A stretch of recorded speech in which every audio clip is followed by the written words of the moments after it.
see your true colors shining through.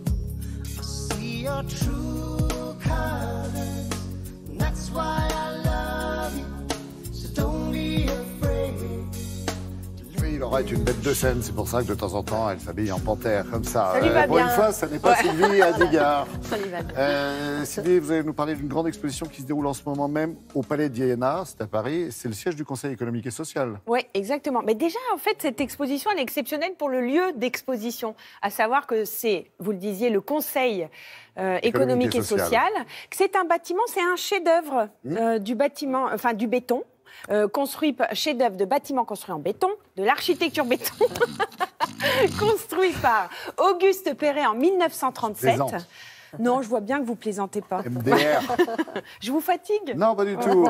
Et- Alors, oui. d'abord, que voit-on dans cette exposition? Oui, c'est une exposition gratuite. C'est autour des métiers d'art. Le magazine de décoration qui organise cette exposition s'est aperçu que aujourd'hui les métiers d'art et les ateliers évoluaient grâce notamment à l'apport des décorateurs et que en fait leur technique ancestrale, eh bien, se teintait d'innovation, se teintait de création. Et donc ils ont demandé à environ 45 ateliers de retravailler leurs matières premières. Donc le bois, le métal, la céramique, le verre. Et ils ont organisé sur des panneaux de montrer comme ça le travail de ces ateliers installés dans toute la France. Alors, nous sommes rendus dans un des ateliers en question qui fait de la peinture décorative. Vous allez voir déjà, c'est magique. Regardez.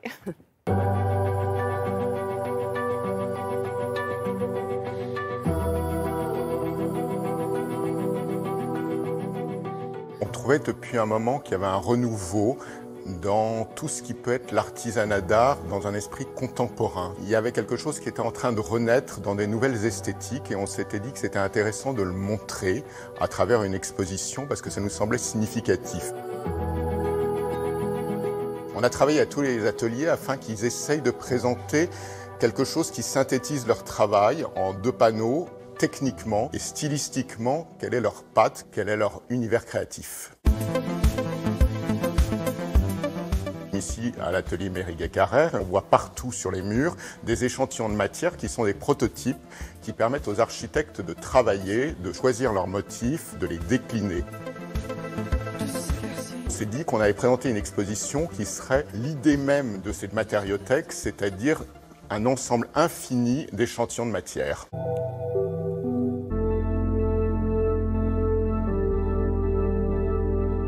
Le cœur de notre métier, c'est la peinture, mais la peinture au sens large. C'est-à-dire qu'on va travailler sur tout type de support, sur des plafonds, sur des murs, sur du cuir, on va travailler sur des pots. Là où on ramène un petit peu de peinture, eh bien, on va développer tout ça. En fait, il y a un renouveau des matières décoratives qui sont le fait à la fois d'entreprises qui sont plus modernes, qui sont plus dynamiques, de nouvelles générations d'acteurs qui arrivent, et un grand travail qui a été fait par les décorateurs pour trouver des nouvelles débouchées contemporaines à ces savoir-faire ancestraux.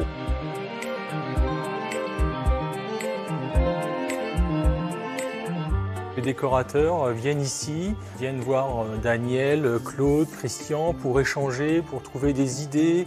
D'un vieil échantillon, il y a un petit coin qui va nous intéresser, de ça on va développer autre chose. Pour des matières d'art, on a innové. On a des compagnons qui sont à l'atelier, alors il y en a qui ont 20, 30, 40 ans de métier, qui adorent ça, qui cherchent des nouvelles techniques. On pensait qu'on n'était pas capable de faire ce genre de travaux. On a vraiment l'échange avec les décorateurs qui nous amènent dans nos retranchements, le savoir-faire, la tradition française. C'est exceptionnel, ça nous emmène partout à l'international. Ouais, jusqu'au 1er avril, il nous reste une semaine, hein? Oui, Même pas. une semaine, enfin oui, même pas. Conseil économique et social, le Palais d'Iéna, je vous invite à y aller parce que, en fait, c'est aussi très... c'est marrant parce qu'à la fois, c'est des métiers d'art qui sont exposés de manière très architecturale. D'accord. Et c'est assez étonnant, voilà. Merci. De rien. Merci beaucoup pour cette jolie découverte. Merci à vous, Sylvie. Merci aussi à Béatrice.